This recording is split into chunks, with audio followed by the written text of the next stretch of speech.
ამ ხელა კოზით რო ყავას მოადუღებ, ანუ ჭიქის ხელა კოზია.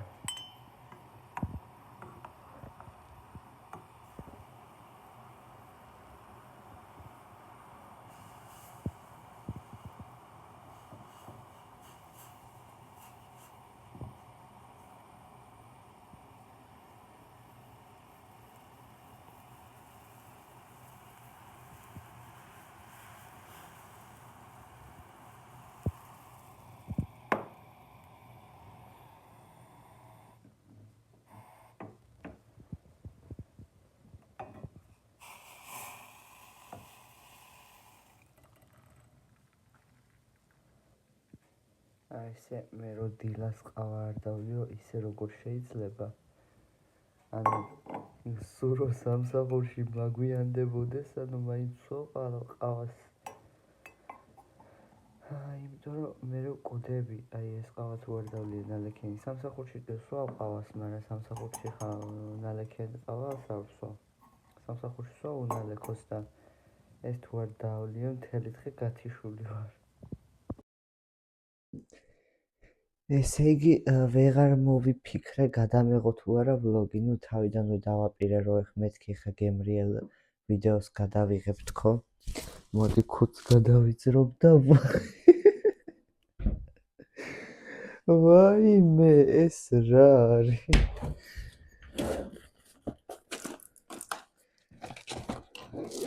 ხო და მოკლედ გემრიელ ვიდეოს გადავიღებ თქო, ეს თქვენი რა ქვია, თავიდან ვთქვი, მაგრამ მერე მოკლედ რა დავჭდები და მე გესაუბრებ. ესე იგი, თმები მქონდა ყალყზე.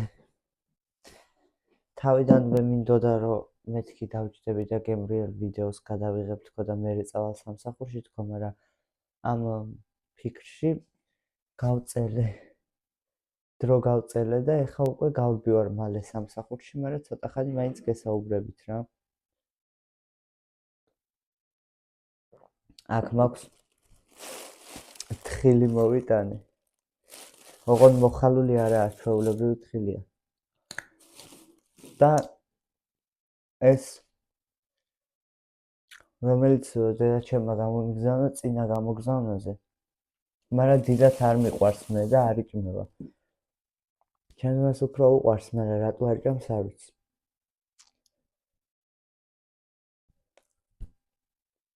ეს ჩირი დიდად არ მიყვარს, მაგრამ ბავშვობიდან სულ ეხვეწებოდი ხოლმე დედაჩემს, რომ გავაკეთოთ თქო. იმიტომ რომ ის მიყვარდა მიხმარება, დათლანცობა და ეგეთი რაღაცები. აუ თხილს ძალიან მოუხდა. ეხლა მე თუ ვლოგის გამო სამსახურში დავაგვიანე, იმიტომ რომ ჯერჯერობით ვერ გაუგე აქედან რამდენი ხანი მჭირდება, იმიტომ ხან მარშრუტკას მივყვები, ხან ფეხით ჩავდივარ, ხან ისა და ნუ სადგურიდან წესით 9 საათი ყოფნის, ანუ 9 საათი არ გინდა წესით სადგურის მოედნიდან ჩემ სამსახურამდე. იმიტომ რომ მე რო ავლაბარში ვიყავი, სუსუთავიდან 1 საათით ადრე გავდიოდი ხოლმე და მე უკვე მივხვდი, რომ 40 წუთი საკმარისი იყო რა. და იქიდან დამუღამებული მქონდა სიარული. მაგრამ აქედან ჯერ ვერ დავამუღამე. ხო.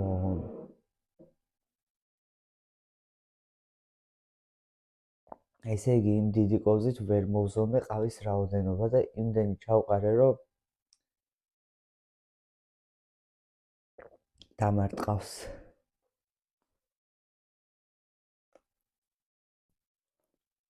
არა რა შედარება ისეთი ლამაზია აქაურობა, რომ გულს უხარია რა. ეხლა რომ დალაგდა და ყველაფერს თავისი ადგილი განეკუთვნა, მშვენიერი სილამაზეა და თვალები ვაფშე არ მიჩანს, ანუ განათებაც არ ჩამირთავს, იმიტომ რომ ეს მიკროფონი კია ჩართული, იმიტომ რომ რა ვიცი, მეთქი კაი ჯანდაბას აღარ მინდა ვიდეოს გადაღება თქო, მაგრამ საბოლოოდ მაინც დავჯექი და დავიწყე ვიდეოს ჩაწერა. ხო და ამიტომ ძალიან ბნელად ვჩანვარ. ესეთი სიტუაციაა რა, დავლაგდით მშვენივრად და ანუ იმ ბინაში ხა ძალიან პატარა სივრცე იყო და ძირითადად ყოველთვის ის იყო რა. მიყრილი იყო ხოლმე ყველაფერი. თან სამნი რო ვიყავით ხა მით უმეტეს ყველას თავის ტანსაცმელი აქვს რაღაცა აქვს და ძალიან ის იყო ხოლმე რა, გადავსებული იყო ის სახლი. სამზარეულოც პატარა, საწოლი ოთახიც პატარა და რავი მოკლედ აქაურობა ბევრად უფრო ჯობია. კომფორტის მხრივაც გათბობაც გაზზე გვაქვს, დენის გათბობას საერთოდ არ ვთავთ. ეს ვერ ათბობს დიდად, მაგრამ სულ ჩართულია რა. ანუ ძალიან ცოტა სწავს ფითილზეა და კარმას რო ეძახიან, სულ ჩართულია და რავი, კითბება ოთახი.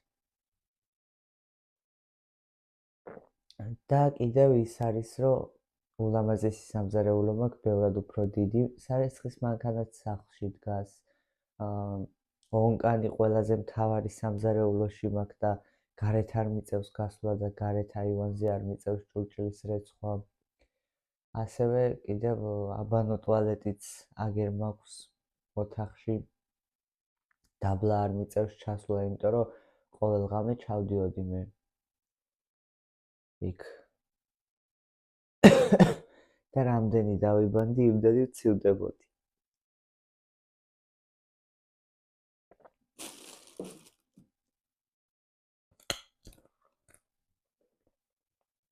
ხო და ბევრად უფრო კომფორტულია აქაურობა.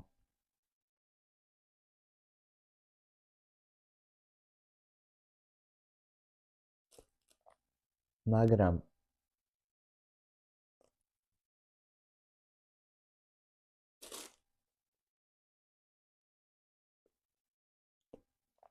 მე როგორც ავლაბარში ვიყავი ახლა ისე რო იყოს მეტრო აქაც ძალიან კარგი იქნებოდა. მაგრამ აი დიდი შორია რა მეტრომდე. თუმცა არა უშავს. ძირითადად დილას ფეხით ჩავდივარ ხოლმე, იმიტომ რომ ავტობუსის გაჩერებასთან რო ჩავალ 15 წუთი აწერია ავტობუსს. ელი ამტკივდა. და თან კიდე ის ავტობუსი მარშრუტკა მიდის მეტროს მეორე მხარეს, ანუ უფრო შორს მიდის რა. და მეტი დრო ჭირდება მისასვლელად. ასე რომ მირჩევნია ხოლმე, რომ ფეხით ჩავიდე.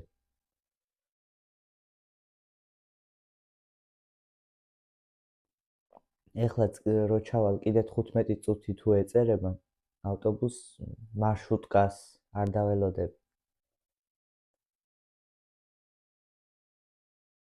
თან ავლაბარში ყველაფერი ვიცოდი უკვე სად რა მაღაზია იყო.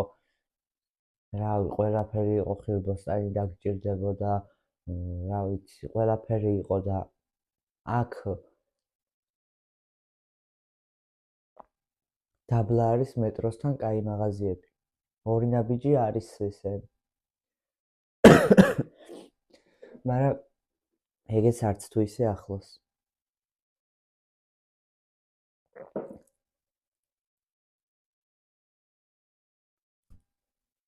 აჰა.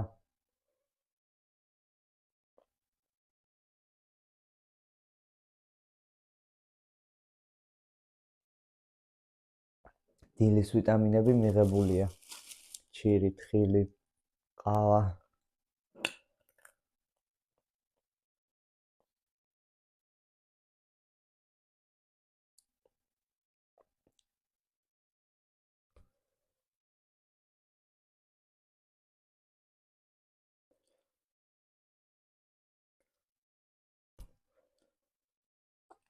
ჩემი პირის კაპა წყუპის ხმა წარმოვიდგენია ეხლა როგორ ისმის ვიდეოში. სხვათა შორის გუშინ თუ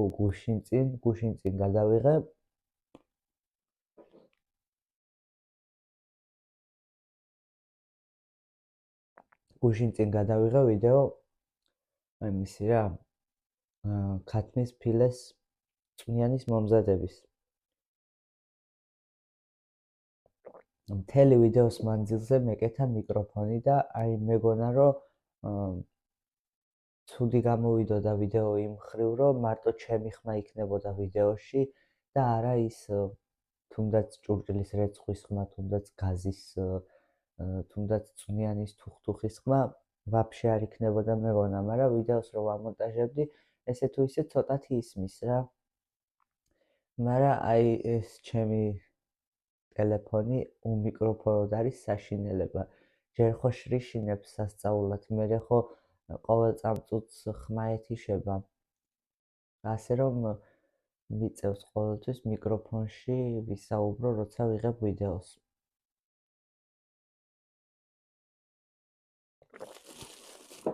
აი ხა მოკლედ დაჯდომა მინდოდა გემოზე.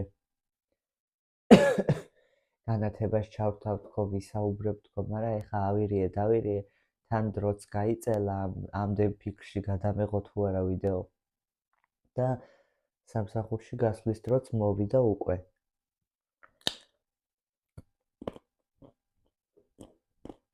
აუ რა უნდა მეთქვა?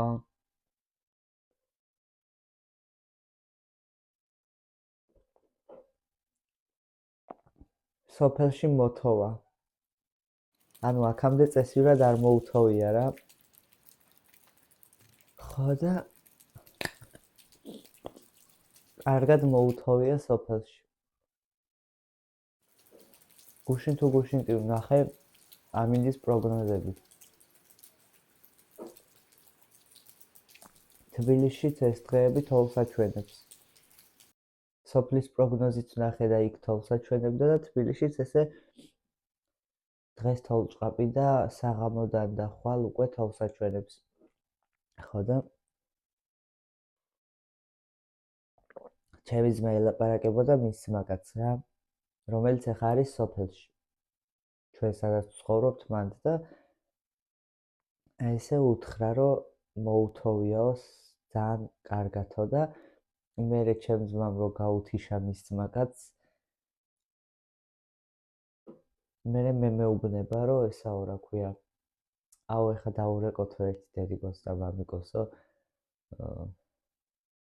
ხო და კაი მეთქი 8 საათია რას ურეკავ ეხლა თქო ძინავდეთ იქნება თქო ანუ სოფელში ეხა ამ ეტაპზე არც ძროხა არ ყავთ არც ხორი არც არაფერი არც სამსახურები არაა მოკლედ სოფელში და ეხა 8 საათზე რა აქვს საქმე ხო და მეთქი ძინავდეთ იქნება თქო და აღარ გააღვიძო თქო დარეკა და დედაჩემს ეუბნება რომ ეღვიძა უკვე რა გაიხედაო ერთი გარეთო და გადაწია ფანჯარა და ვაიმე მოუთოვიაო რა კარგად მოუთოვიაო და გვაჩვენა თოვლი ხო და არ გამიხედიაო ეხლა რამდენი ხანია ღვიძავსო მაგრამ არ გამიხედიაო რა ვიცოდიო თოვლი თუ დამხვდებოდაო და გადათეთრებული იყო ყველაფერი მეთქი ეხლა მანდ ჩამაგდო მე ამ დროს გამწერებული ვიხედები ჩვენი ოთახის ფანჯრიდან გარეთ რომ იქნება თბილისშიც მოთოვა თქო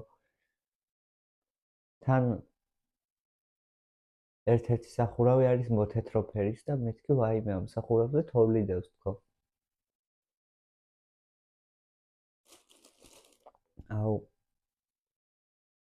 ვერ გამაჩერებდით მე თუ თოვდა წარა მარა დავრბოდი სოფელში რო ვიყავი და რო თოვდა ესე იგი ჩემი მოსვენება არ იყო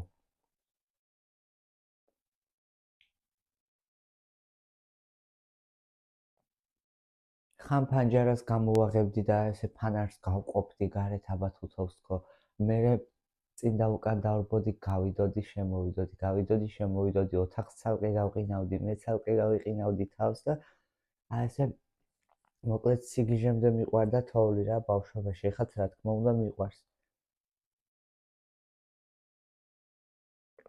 თან ძალიან გიჟდები თოვლზე აქ თბილისში 1-2-ჯერ ვნახე თოვლი, მაგრამ მაგას თუ თოვლი ერქვა რა.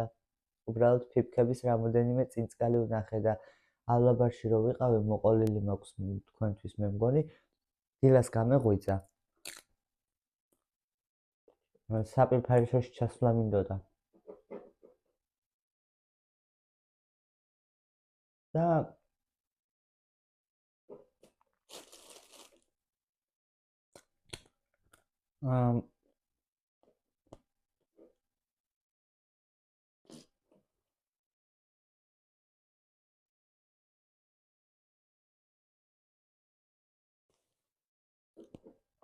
ვაიმე, ხო ვერ გადავყოლა პეაცი.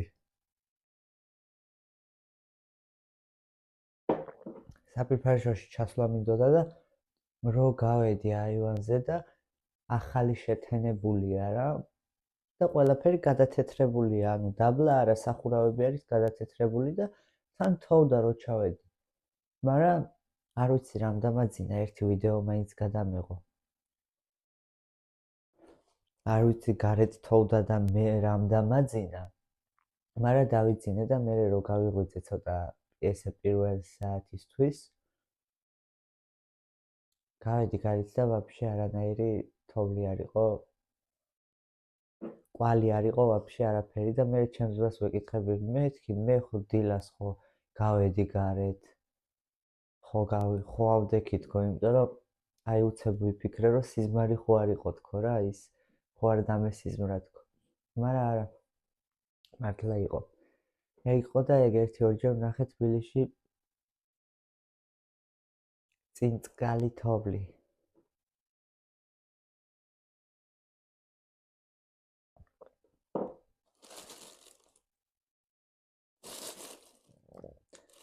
შეიძლება ძალიან ცუდი ამინდები იყოს, კაი ხანი და არაფრით არ მოთხოვოს, მაგრამ შეიძლება ჰოპ და უცებ შეიცვალოს ამინდი და ვაფშე რო არ ელოდები ისე დილას გაიღვიძა და დაგხვდეს თოვლი.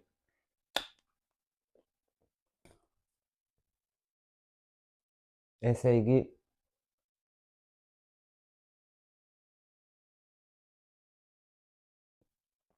ხო გაგვახედა ფანჯრიდან თოვლი რო ეჩვენებიან დედიკოს და მოტყაპუნდა ჩვენი რექსი ფანჯარასთან. ვაიმე მეთქი ეხლა ამას შევჭამ თქო რა, ანუ ძალიან დიდი ეზო აქვს. დაბმული არ გვყავს, უბრალოდ დამწყვდეული გვყავს ეზოში, რომელიც არის ძალიან დიდი. თავისი დიდი სახლი აქვს, რამხელა სახლი აქვს, იცით? მამაჩემმა და ჩემმა ძმამ აუწყეს. და ესა, ნუ საღამოობით უშვებს მაინც მამაჩემი და დილას ისევ ამწყდავს. ხო და ესე მოტყაპუნდა ფანჯარასთან ჩვენი რექსი და ესე ჩამოდო თავი ფანჯარაზე და მომეფერეთო რა. ისეთი ხბოს სახე ქონდა ხალხო, მეთქი ამას ჩავყლაპავ ეხლა თქო. თან რომ მახსენდება ლეკვობიდან რომ მე და ჩემი ძმა ვსდიდით ესეთი ჩაბუთქუნებული და ლოგინიდან რომ ჩამოვარდებოდა ხოლმე ლოგიზე ვერ ადიოდა და ჩამოსვლისას დაგვარდებოდა და ესე დაბურთავდებოდა.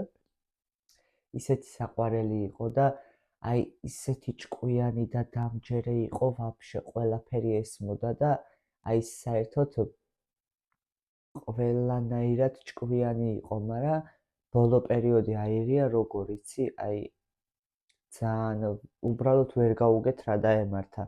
უბრალოდ გაიზარდა და ჯიშმა უმტყუნა, ესე ვთქვათ და გახდა ავი. ანუ ოჯახის წევრების მიმართ გახდა ძალიან ავი. და ჩემზეც აქვს ნაკბენი. თან ძალიან ისე ტყუილ უბრალოდ, ანუ თავისი წესები აქვს, რა ხმაურს ვერ იტანს, ორ კაცს ერთად ვერ იტანს, ანუ ერთმა უნდა მოეფეროს, იქ კოცნას ვერ იტანს რაღაცა და ვერ გაუგეთ რა. თორე საერთოდ არ მომწყდოდით, ანუ სტუმარი თუ მოვიდოდა ვიღაცა, მაგ შემთხვევაში, თორე სულ ეზოში იყო. თუმცა დიდი ეზო აქვს, სადაც ხა ყავს დამწყდეული.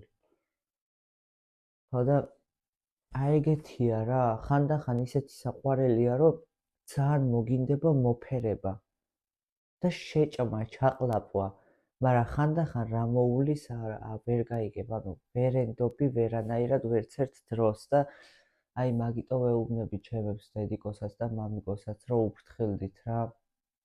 კი ვიცი, რომ ისეთი საყვარელია, რომ ხანდახან გინდა ეთამაშო გემრიელად, მაგრამ აი რა დროს რა მოუვლის არ იცი და ფრთხილად იყავით თქო, მაგას ვეუბნები ჩემებს.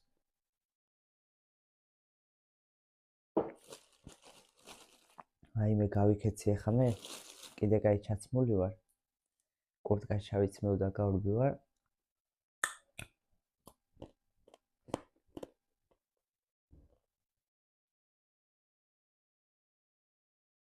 სხვათა შორის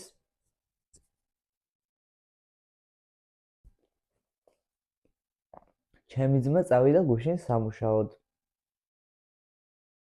და რა ვიცი, მაგაზე მეტად მე მგონი მე მიხაროდა. ანუ ჩემ ძმას იმიტომ ეხვეწებოდი თბილისში ჩამოდი თქო, რომ მე რა გზაც გავიარე, ის გზა გაევლო რა, ანუ სოფელში ეხა კი არაფერი არ გვაკლდა და გემრიელად ვიყავით ოჯახი თბილად და ტკბილად.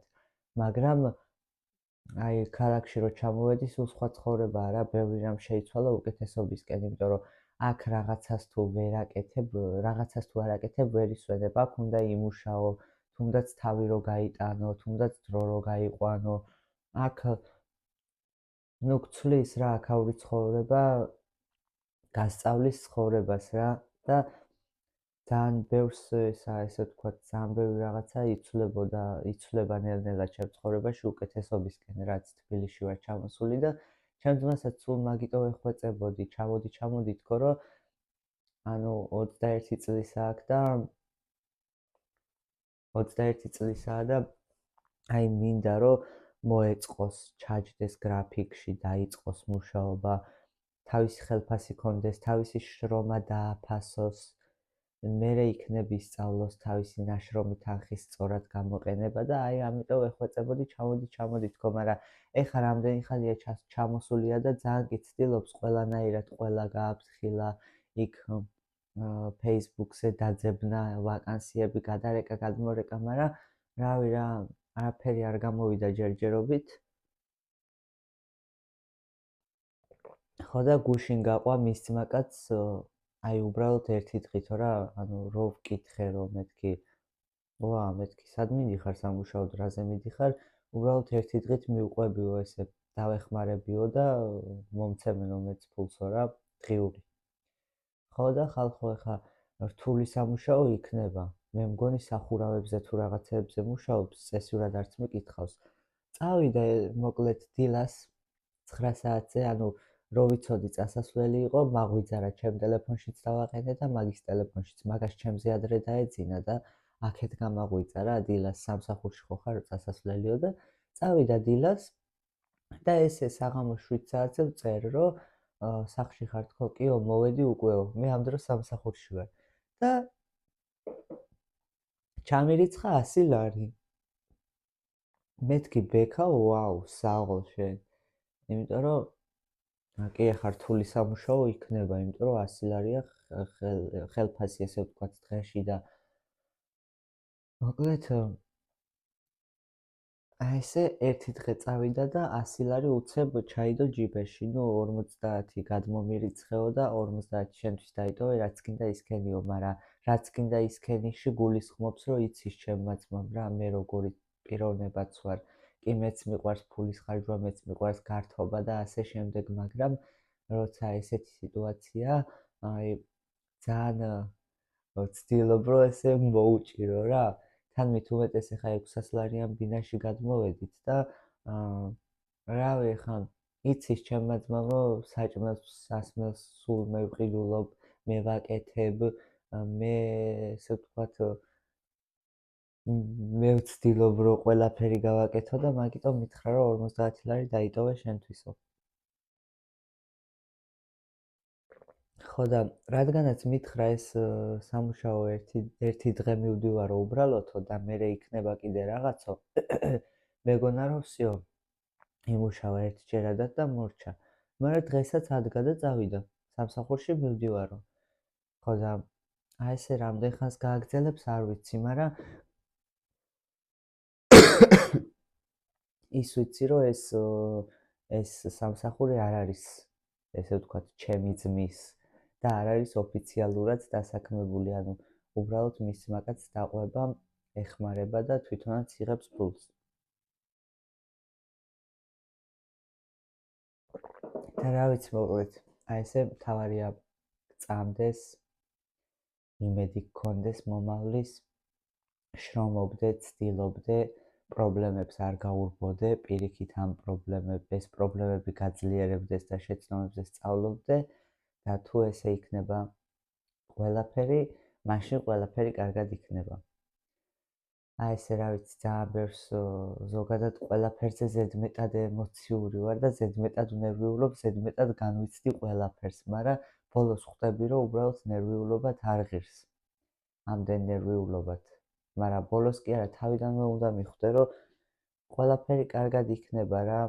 ანუ ნერვიულობას აზრი არ აქვს, იმიტომ რომ ამ ნერვიულობით დააზიანებ საკუთარ თავს, თორე იმ პრობლემას ვერ გამოასწორებ. შრომით გამოასწორებ იმ პრობლემას, თორე ნერვიულობა არაფერს არ შეცვლის. ხო და აი ესე მოკლედ ყველაფერი კარგად იქნება. ძალიან კი მეზარებოდა ვლოგის ჩაწერა, მაგრამ მაინც ჩავწერე. ხო და რავი რა, ხანდახან შემოგირბენთ. ძალიან რო არ დავიკარგო, ძალიან რო არ დავკარგო ჩემი მაყურებლებიც, ჩემი YouTube არხი რო არ ჩაბანძდეს და ასევე გამომუშავებაც ძალიან რო არ შემცირდეს რა. ანუ ყოველ მეორე თვეს მაინც რო შევძლო, ესე ვთქვათ, YouTube-ისგან თანხის გამოტანა რა, რაც არის მინიმალური ლიმიტი 70 €. აბა დროებით, ბედნიერ დღეს გისურვებთ ყველას, წარმატებებს გისურვებთ, გავიქეცი ახლა ვინ იცის რომელი საათია. აი ხა, აბა მოკლედ, წავიდი დროებით. ბედი არ უნდა 2 წამით ჩამასწრო მარშრუტკამ. ბედი არ უნდა და აქაც წინ წკლავს რა. ანუ თბილისშიც მოთოვს ამ დღეებში. 2 წუთით ჩამასწრო მარშრუტკამ და ანუ 9 საათი მიტიტინია და 9 საათი მილაპარაკია ვიდეოში. ხო და ძალიან დამაგვიანდა. ანუ ადრე გავალ თქო და მაინც დამაგვიანდა. აი აქაც წინ წკლავს რა, თოვლჭყაპია და თბილისშიც აუცილებლად მოთოვს. გავიქეცი ახლა უნდა ვირბინო. სად ჩამასწრო, ანუ 2 წუთით ადრე ჩამოვსულიყავი. ეხა ისევ თუ 15 წუთს დააწერს ისევ ესა მარშრუტკა. არა, თოვს, აი ძალიან კარგად მოჩანს ისენი თოვლის ფანტელები.